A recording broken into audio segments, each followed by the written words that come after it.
Hello everyone, you welcome to this edition of The Inside. I am Babli Jonathan, ahead of the start of the 2024-2025 academic year. We are looking at the security situation in the predominantly English-speaking northwest and southwest regions of the Republic of Cameroon, plagued by political and security tensions for over 8 years now. And we're looking at the way forward, plus how to build a better Cameroon for the well-being of her people. And we'll be meeting our guest in some few seconds.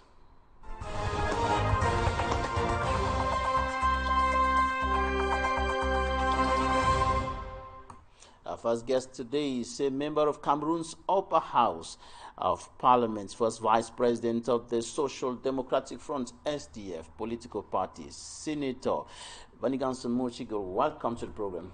Thank you very much.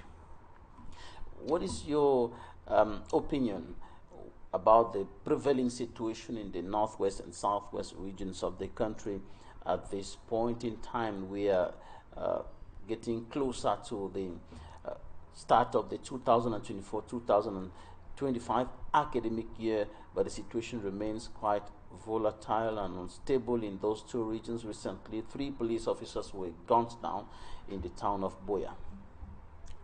Well, I recognize that, as you say, that is volatile, unpredictable, but generally it has evolved significantly, which can actually permit the children to go back to school. Mr. Babila, if you remember, this crisis started in 2016, and if you take a woman who was pregnant in 2016 and put to birth, that child should be about 7 years old today, meaning that should be in primary school. Those that were in primary school, those that were supposed to be in primary school and who are not been going to school, who are out now, they're about 13 years. So you realize that the gap, what is happening, is absolutely necessary that these children should go back to school. And I will seize this opportunity to thank the military for the work they have done so far in bringing relative peace in some of the areas. And that's why we look at the end of year, the GC exams, that were in the northwest. The participants increased, which is adequate indication that the situation is improving day by day.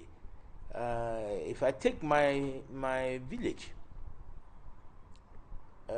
Bali, from where I come, we are trying to put all hands on deck to ascertain a meaningful return to school. When we say school, we mean all schools, not only community schools, government schools, because those are the schools that are setting good teaching and good learning. See, what is amazing and extremely disturbing is that a liberator, because the boys going around claiming that they are our liberators, cannot be liberating somebody and at the same time being the oppressor. You cannot be saying you are liberating somebody and you subject that person to untold suffering and violence. You kidnap, you extort money from him, you kill, you create a psychological situation where the person doesn't feel at ease to do anything. So the killing of some of these policemen at the eve of the opening of the school year probably is just intended to scare people from sending children to school. I'm inviting parents to defeat fear, to send these children to school, because if we continue in this light, we are building a very dangerous society for tomorrow, because when the children of those who are purportedly being your liberator in the various countries, they are going them to their schools, there will be the person to come and start giving instructions to your children, because they will be the person who would have acquired the necessary education and gone for the necessary available jobs, and your children will be there illiterate, and they will start laughing at you. So I think the situation prevailing now is one which, if we actually put in great efforts, I think the school year will open, there will be an increase in admission in the various schools, as I see even from my own village, Bali. What is your reading of the fact that 3 police officers are killed in Boya, an area that had been relatively peaceful, except from some red zones like my 16, my 17, and then Muya, where there have been some attacks happening there. 3 police officers killed in the heart of Boya at this time. I would not want to hazard any opinion or conclusion to the killing of the officers, most especially as I don't have details to what really happened. But I might not also eliminate, the involvement of a 5th columnist. The economy of war, there are certain people who are benefiting enormously from what is happening, and they will always want to create a situation that will give the impression that, oh, this peace has not yet come. We need more money to carry out certain operations. I am just speculating, because as you rightly say, Boya had been very, very peaceful. So I don't see how suddenly 3 police officers are killed, whether it was during the day or during the night. We cannot say. It might even be a problem amongst the police corps. We cannot eliminate that. So it is good for investigation to be carried out to determine exactly what happened. You must have followed some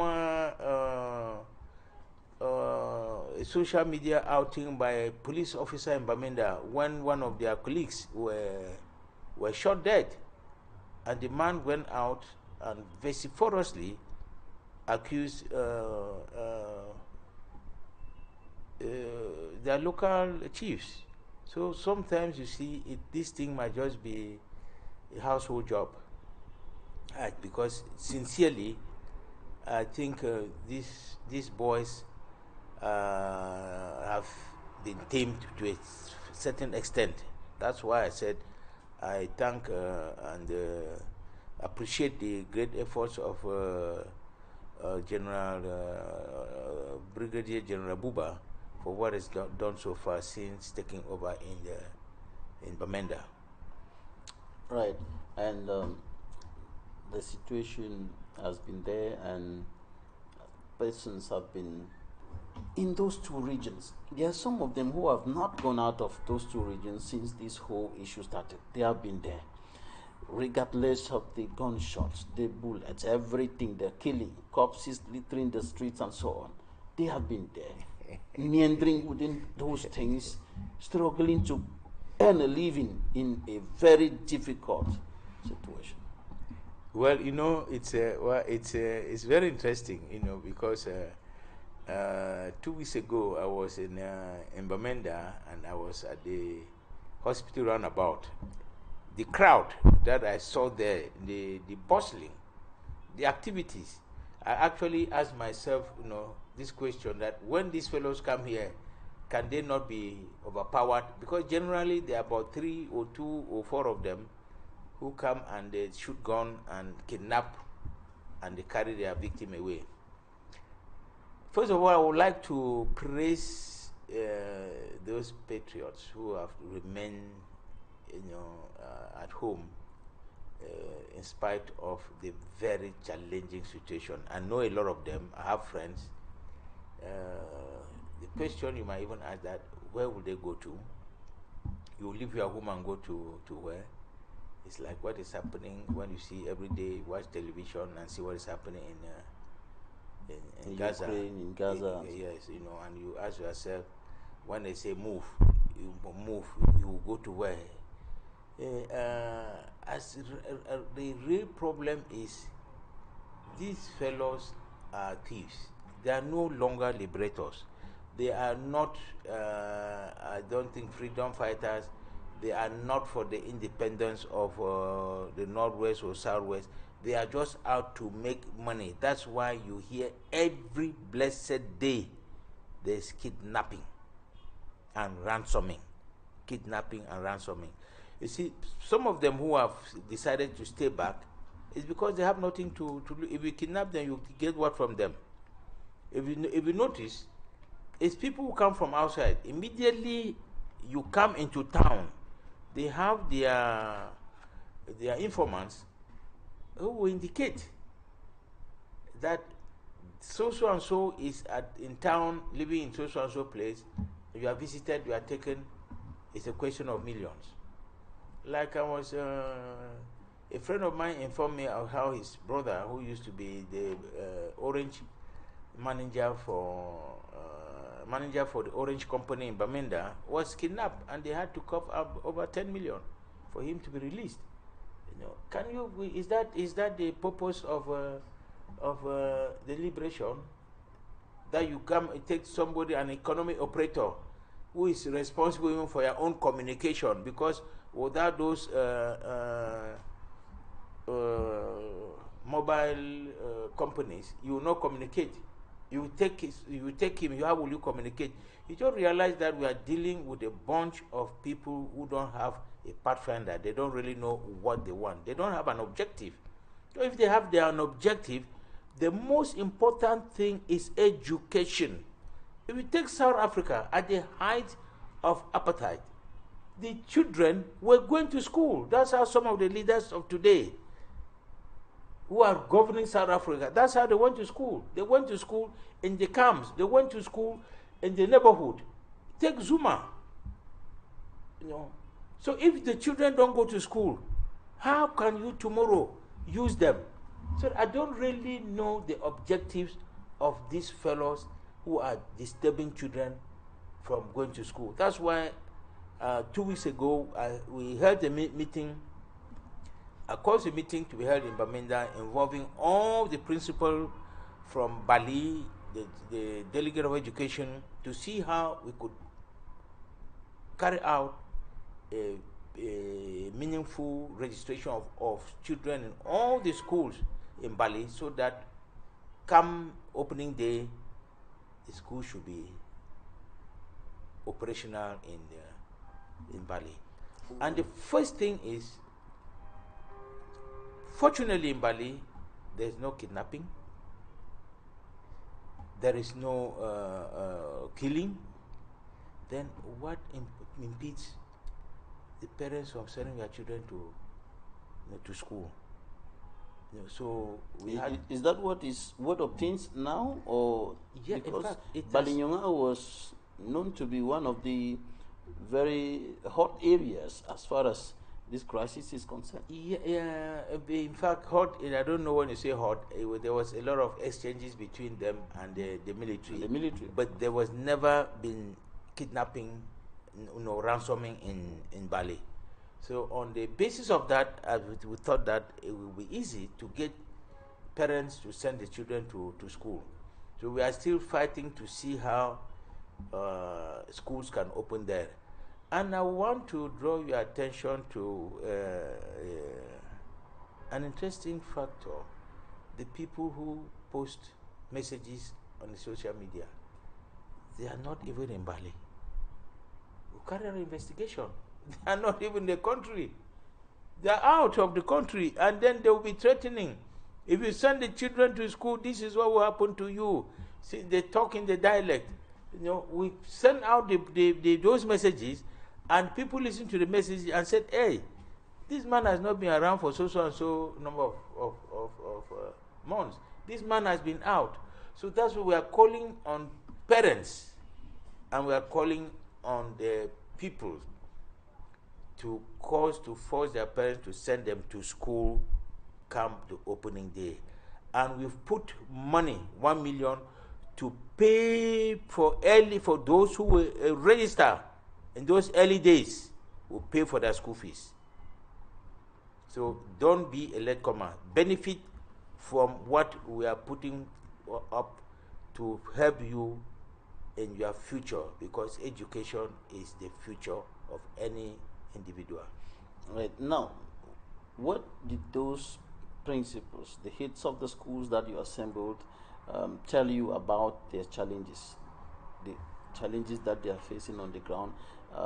From every indication, there are many schools that have not been operational for a good number of years now. What are some of the challenges that they are facing as of now, despite the improvement of the situation? In fact, the major challenge, or the challenges were their security, and at the same time they were happy because in most of the schools where grass had overgrown, the villagers, the communities that come out and clean them thoroughly all over. It were only some of the border town schools like Gungong, which is close to Batibe, and which I think was Gungong, close to Batibe, where there was that fear of ambas coming in from either Ashong or Wuzang or Batibe to come and create problems. We're going to take a look at what the newspapers reported this week, and we'll be right back after the press review to take a look at what should be done across the board for a complete return to normalcy in those two regions, for us to have a better Cameroon for the well-being of our citizens. Stay with us.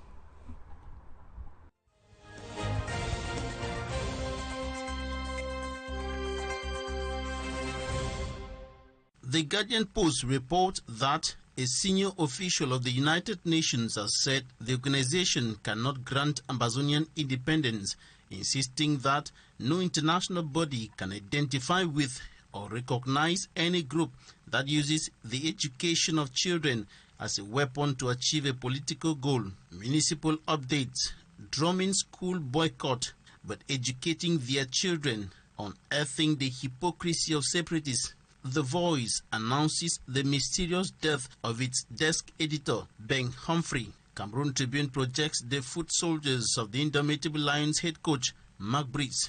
The Guardian Post enters the Lions' den and reveals manipulation and disinformation decried by goalkeeper Andre Onana. Another issue of the paper says Musango Bus Service hired again as Lions carrier.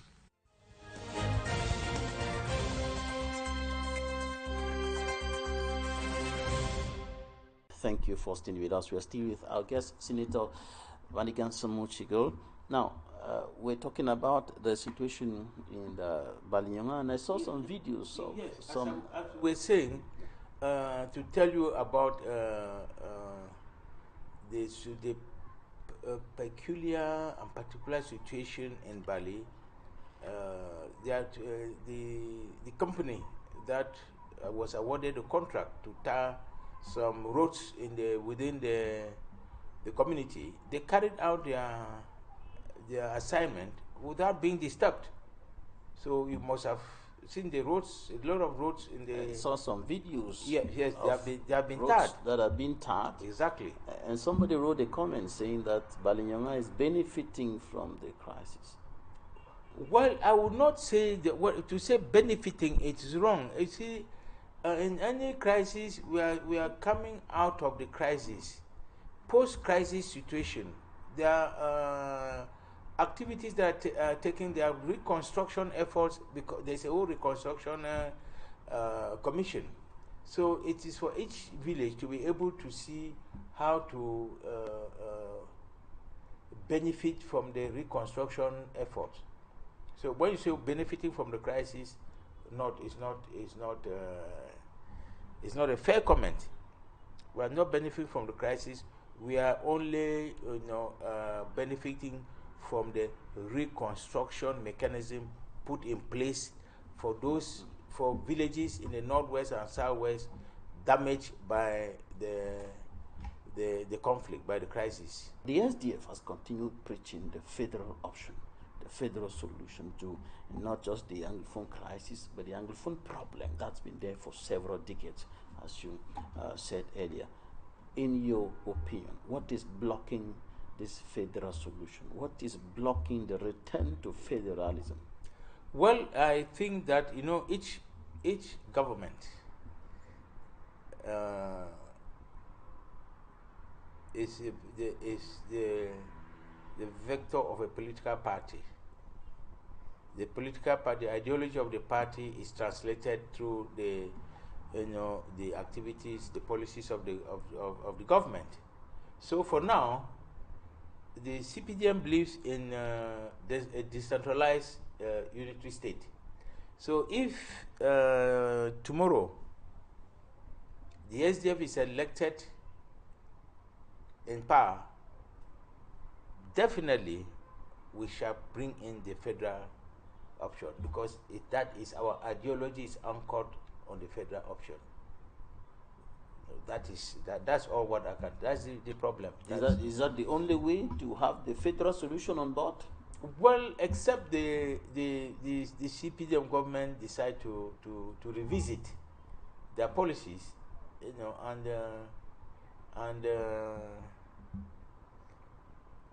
and try to examine that. Well, if we want to see how to solve this crisis in the northwest and southwest,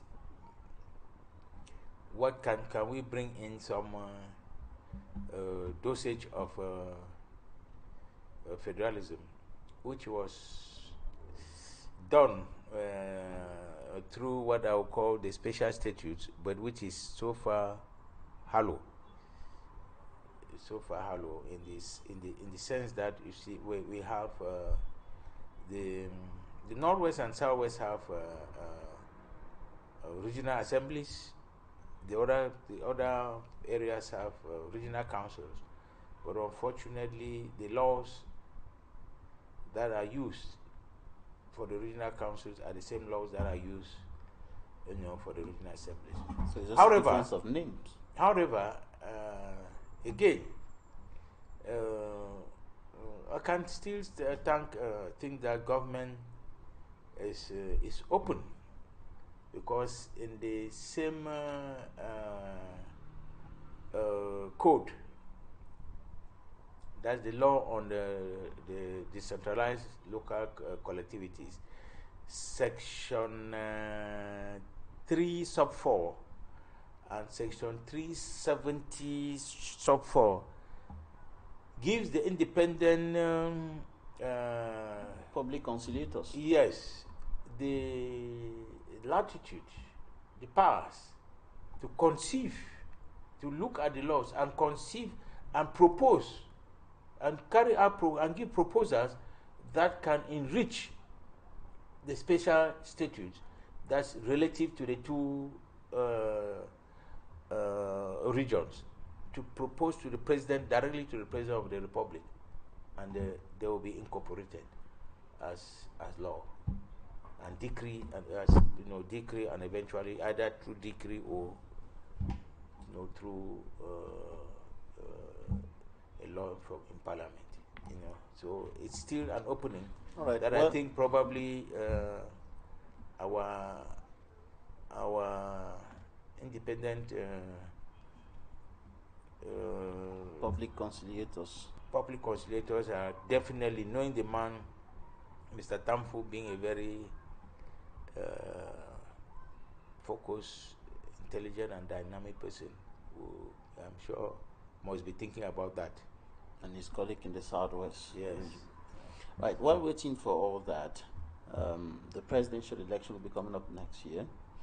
Are you saying that if Cameroonians go out in their numbers and vote for the flag bearer of the Social Democratic Front, we're going to have the federal solution coming on board?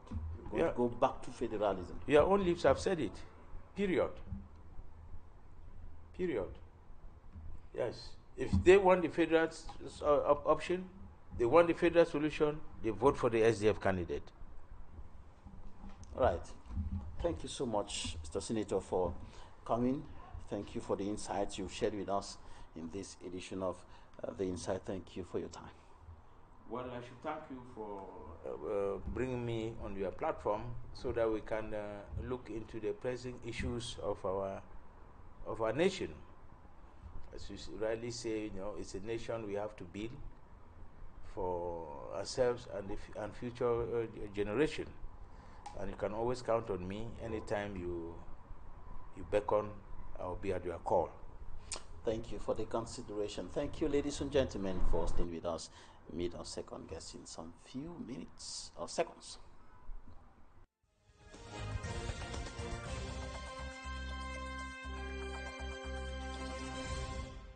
Thank you for staying with us. We are receiving Professor Elvis NGOLE. NGOLE is a political scientist, former government minister, and member of the Central Committee of the ruling Cameroon People's Democratic Movement, CPDM political party, and coordinator of the CPDM Academy. Professor, welcome to the program. Thank you, Mr. Babila. It's a great pleasure to be back on your very prestigious platform. And I'm always, for me, it's a great pleasure that I join the others through your very powerful medium to exchange in the spirit of a republic, to educate and to learn from the audience too, so that together we can build a better Cameroon. We are not in these exchanges in order to put blame or to accuse anyone. We think that the republic is a common patrimony of all of us. The republic belongs to all of us. We are all children of the same nation. And as members of the same national family, whatever problems there are, or there may be, whatever grievances we may have, whatever the amount of anger, we think that in the spirit of the republic, in love, and in patriotism, we can build a better future, because there is nothing that we confront, there is no challenge that can overcome or that can escape the God-given conscience, the God-given mind that we've got. And I think that there are men and women in the northwest and southwest regions, young people, old people, who are mindful enough, who are conscientious enough, and who are highly spirited enough, and who are patriotic enough to be able to find solutions or contribute to solutions to the problem that has been plaguing the northwest and southwest, that we call commonly as the Anglophone crisis. I think that going 8 years into it, the time has come, the time is ripe for all of us to use our brains and put a solution on the table, because a lot has been done already. And I seize this opportunity to thank the people of the northwest and southwest regions who have, the ordinary populations, they've done a lot. And in particular, they have been very resilient. They have been very resilient. I have to thank the elites of these two regions in their individual aspects and in the collectively, who have really done a lot. I have to thank in particular the civil society in the northwest and southwest regions, and more especially the leaders of the three main Christian churches in the northwest and southwest, those in the Bamenda ecclesiastical province, that is to say, beginning with the Archbishop of Bamenda, Bishop Nkia, his colleague in Boya,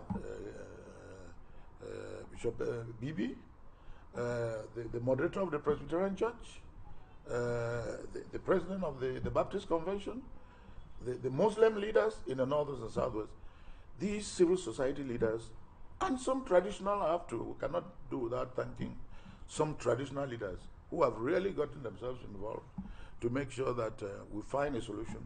I'm very, very thankful and I recognize that they've done a lot and they are still doing so. And we have a duty as mindful of our belonging to this national family, knowing that we come from either the northwest or southwest, to make sure that we contribute in our own little way to finding a lasting solution to this problem. And that is the essence of this discussion. As we speak, the situation remains quite volatile. There is still uncertainty, and the whole situation is still very much unstable from the main cities to the hinterlands of the two regions. Recently, in the town of Boya, southwest regional capital, which has been relatively peaceful in many areas, except for some red zones like my 16 and others. Recently, there were three police officers were gunned down by suspected separatist fighters in the town of Boya. This is happening few weeks to the start of the 2024-2025 academic year. What do you think about this prevailing situation and the threat on education? What I know is happening recently, and you can say in the last 8 years, is that the security situation has actually improved, and we have indices to show this. And the security situation has improved in the sense that the number of killings, the regularity of destruction or killings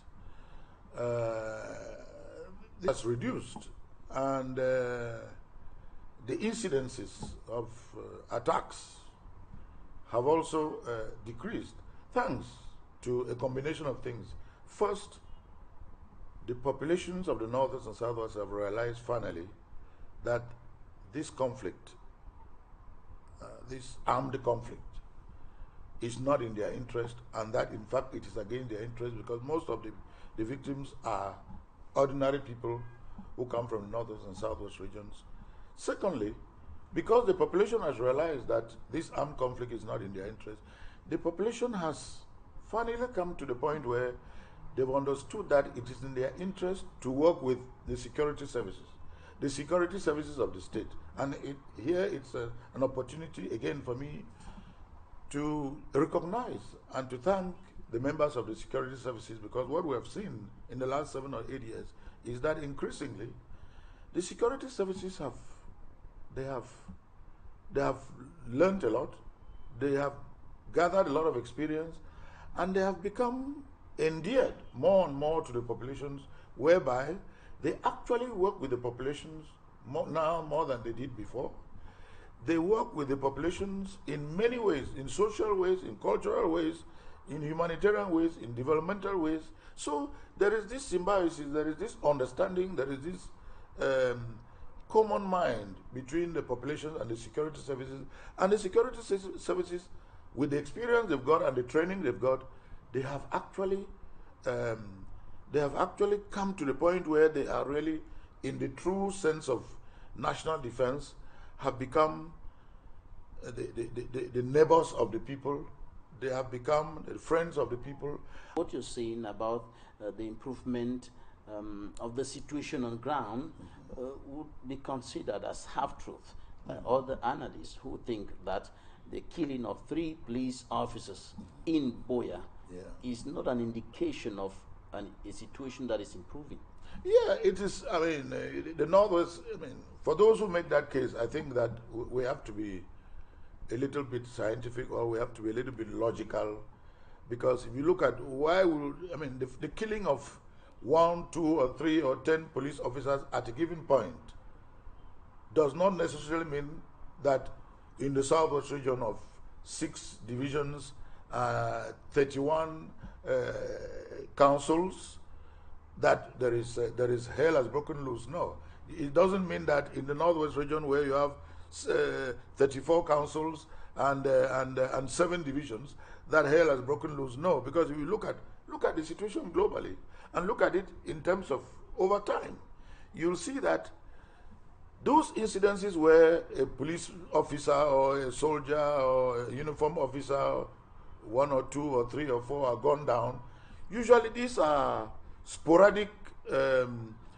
incidents that happen, unfortunately. Some civil society leaders have actually been attributing what you qualify as sporadic incidences to this speech, suggesting that everything is under control, suggesting that there is improvement. Before the incident in Boya, before the 3 police officers were killed, I had an exchange with the Member of Parliament for Boya Urban, Honorable Malumba Esembe, and he said that the crisis is now behind the people of Boya. There's peace, everything is normal in the town, people are going out, and he cited the thousands of people who converged for the Nawiwi football tournament and so on. And just some days after that, there was that incident came up. 3 police officers were gunned down. And in this perspective, some civil society leaders, some analysts actually think that it is some of these incidences are like a response. It's like a response to this speech of everything is under control, the crisis is over, there's peace has returned, and so on and so forth. You know, the likes of Honorable Malumba. I mean, Honorable Malumba is a distinguished gentleman and dignified parliamentarian of Boya Urban in the Southwest region, who is honorable enough and very respectable. And I think that his words are not vainless. His words are meaningful. Sure, not everybody uses the same language. Some people would use the language of everything is under control, but again, it depends upon how you define or you understand by the language or the phrase, everything under control. But what is true is that empirically, scientifically, logically, statistically, Honorable Malumba is right, because as I said, he's a gentleman, dignified, he's very respectable, and we value his work and his words. And those words are not political propaganda. They are scientifically, you can prove it, that Boya Urban, or you take the FACO division, which is one of the 6 divisions of Southwest region, overall, you see that peace has returned globally, because apart from certain places like you yourself said, in places like mile 14 once in a while, or mile 16 once in a while, or Moya once in a while, or some parts of Moyuka once in a while.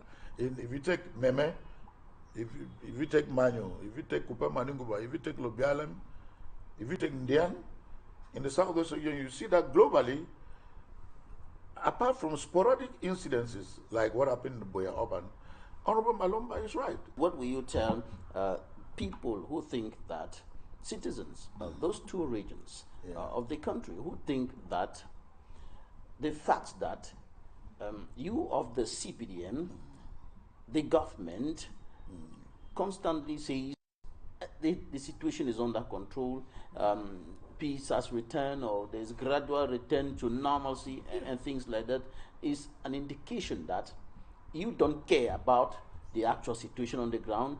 You don't have concern for the sufferings of the people who are there, for the hundreds of children who are deprived of the right to education, and all of that.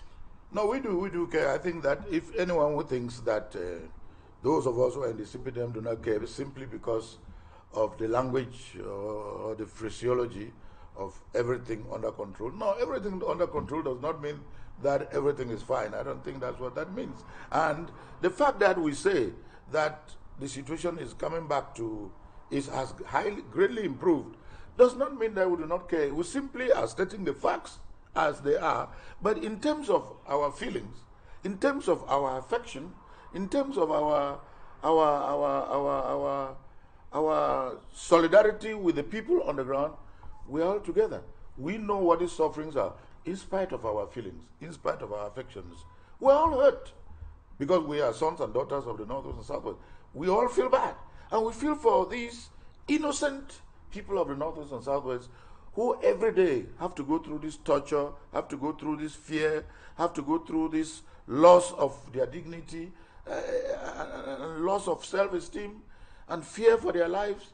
The bottom line is that we understand that with time, we're into our 7th, 8th year, the people have begun to understand. The people are more and more educated, and we see that the people are more and more working with the security officials, working with the administrative officials, because we see that in the south, in the northwest and southwest, what we see is that the administrative and security officials are more and more closer to the people. Someone listening to you now from Kwakwa, from Fundong, Jakiri, from Fundong, from Furawa, and all those places would be asking, if government actually cares about the people of those two regions, if the authorities are concerned about the sufferings of the people, the killings going on there, the destruction, and the threat to life in general in those two regions, why would it not consider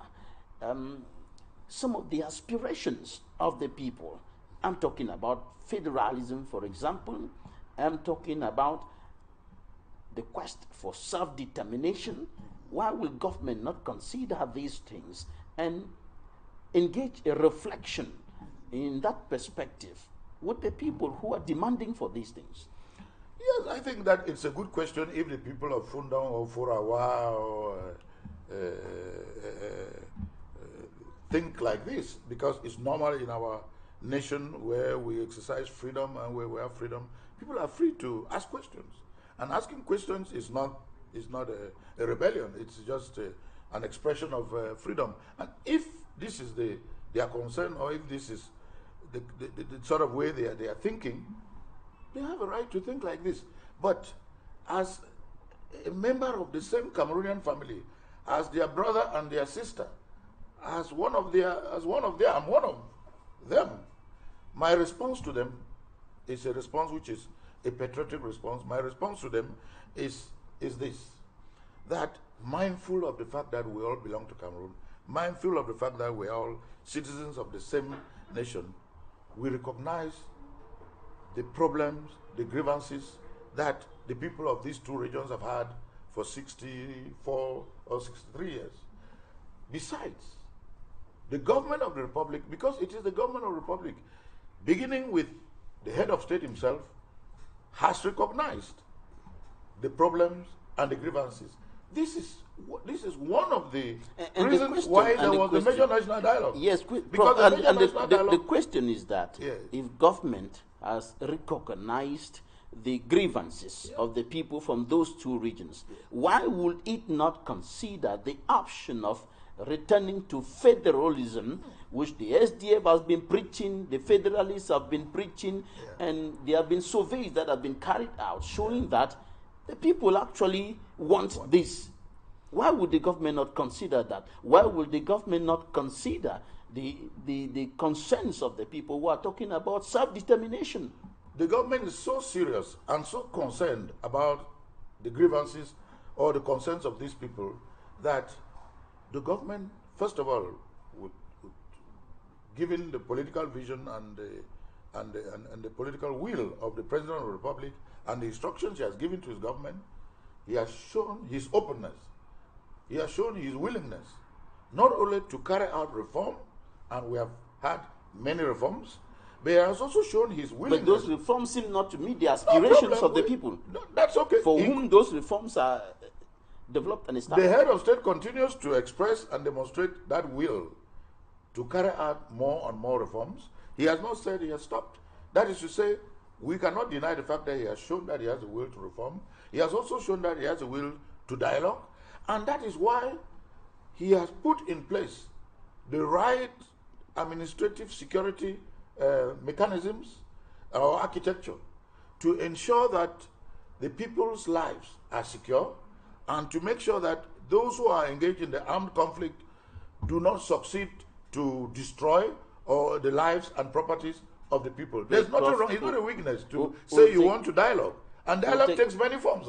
All right, dialogue does not. They use the word negotiation. Okay, but let's take only one form of dialogue. You know. Let's take a short break, and we'll be right back in a moment. Time for us to take interviews of the week.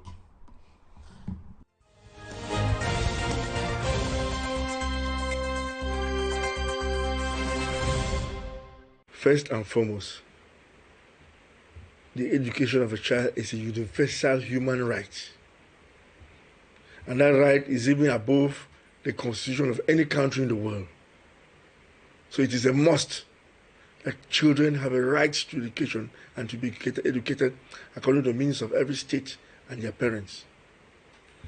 Depriving a child from going to school is criminal in Cameroon. You can go to jail for depriving a child from going to school. So all those funny persons, let me put it funny because we know what happened, who are saying that kids shouldn't go to school are criminals. For any attempt to deprive any child will be answered by they will be forced to face the law when the time comes. You know that there was an Anglophone Christian that had caused some controversy in the country. When this changed into an Amazonian problem, it became brutal. It's caused people to kill. Blood has been spilled. Fingers have been cut. Limbs have been cut off. Some people are maimed till present day. And today, they've been burning taxis and they want to stop kids from going to school.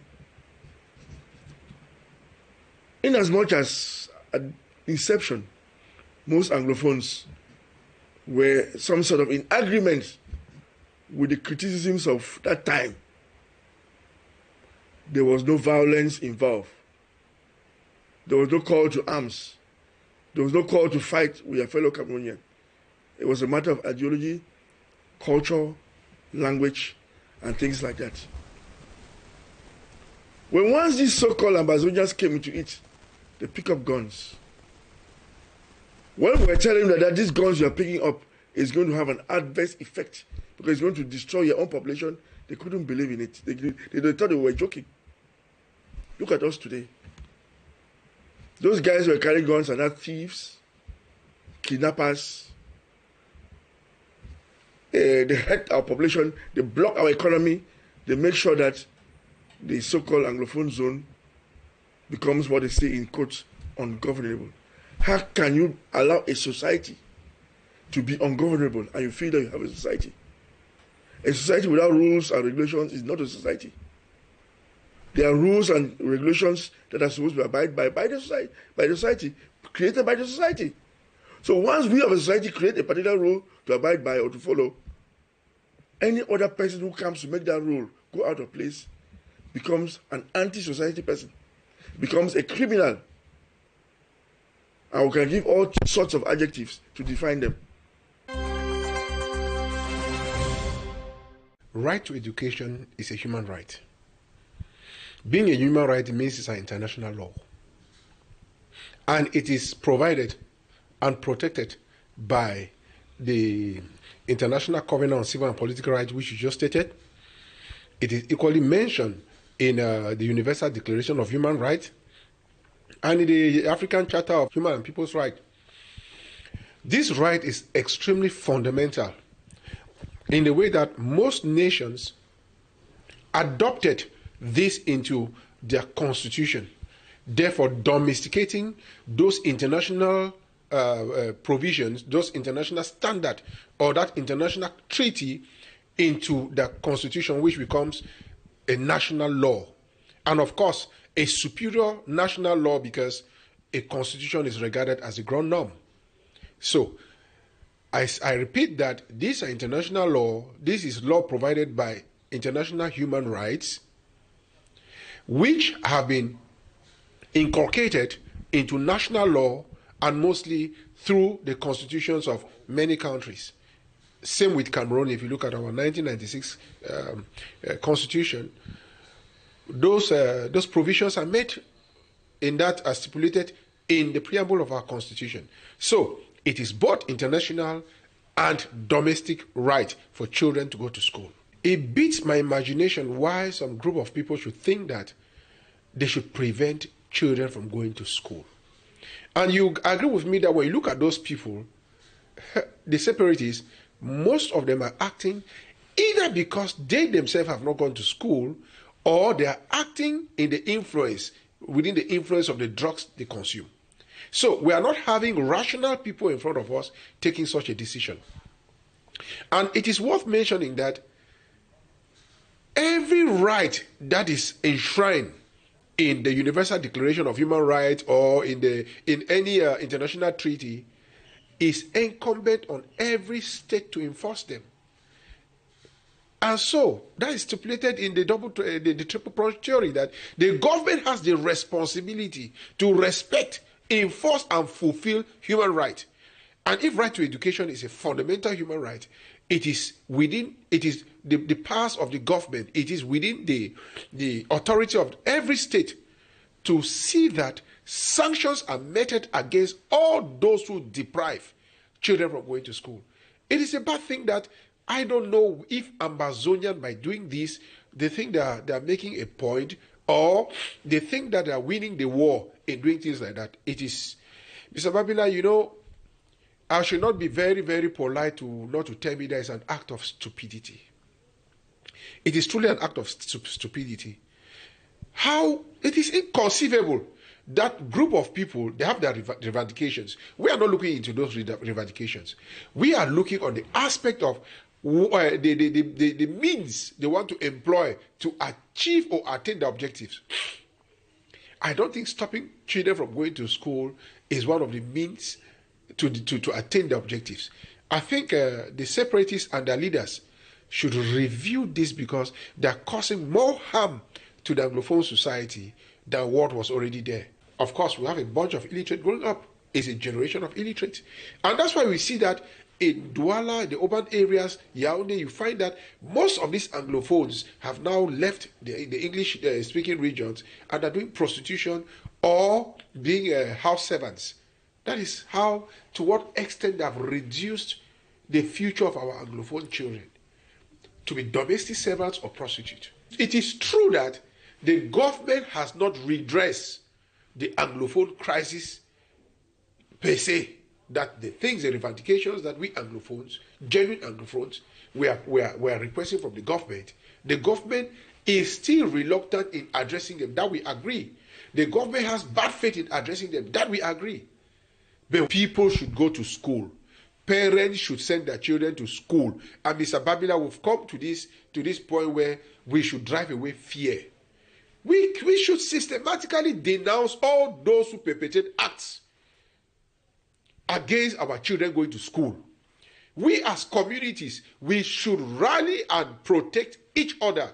The government cannot provide gendarmes to every Cameroonian. We have a responsibility as citizens to protect each other. And therefore, every community should be able to identify all those hoodlums, all those terrorists, and denounce them because we want to go to school. School is important. It is essential. It is a right that should not be violated by anybody, even the state.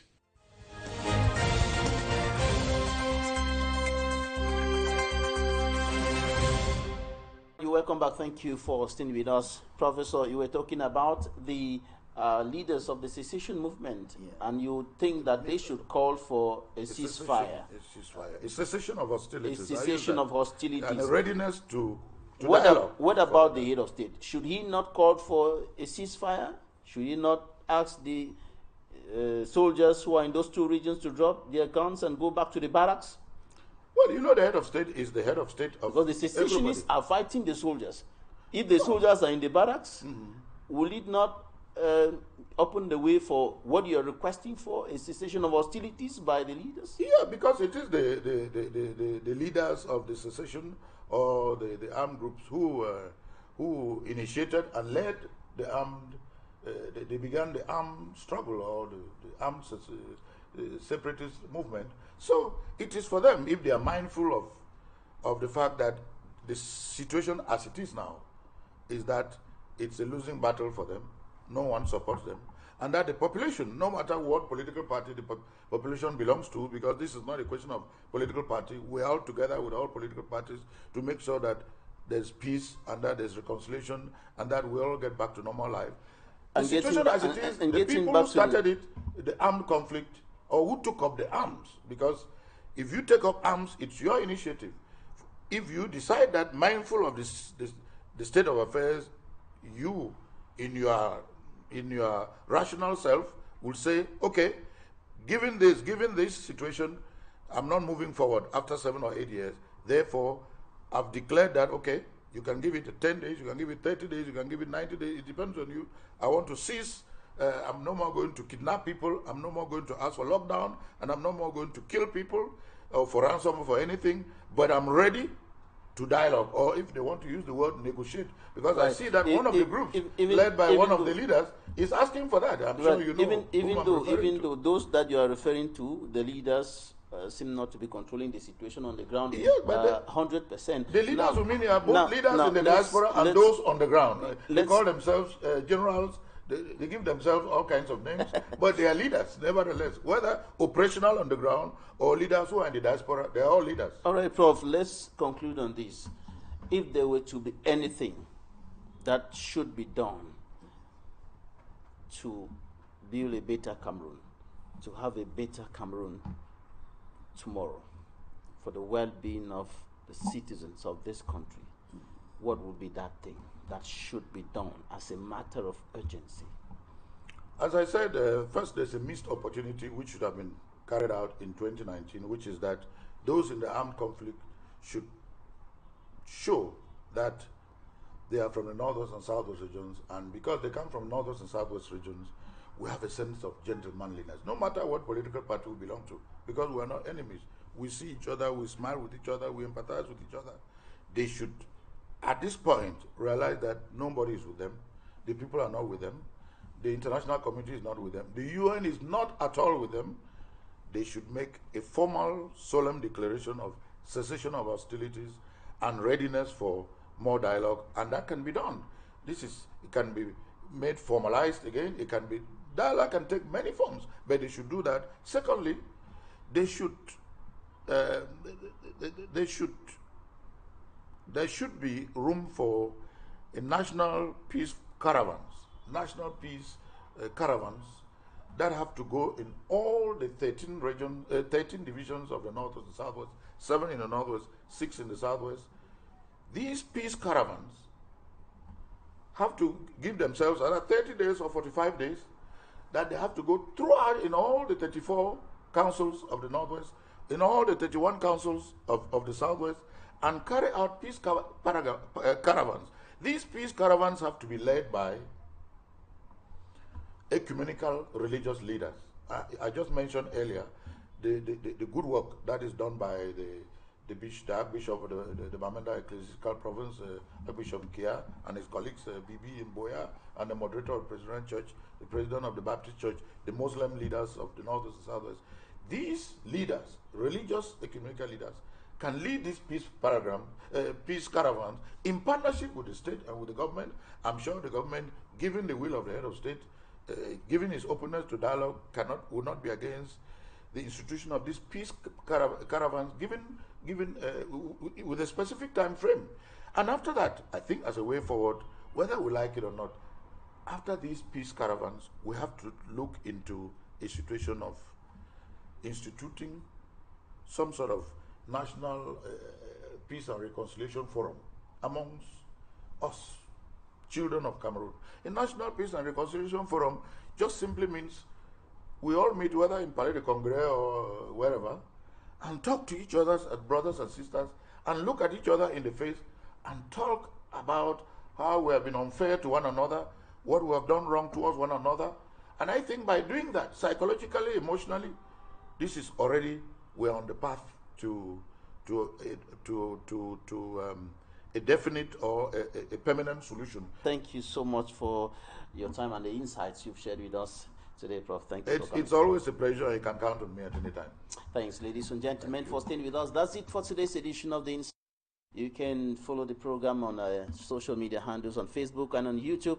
And of course, you can follow the rebroadcast of the program on Fridays at 5 p.m. Thank you so much for staying with us. Goodbye.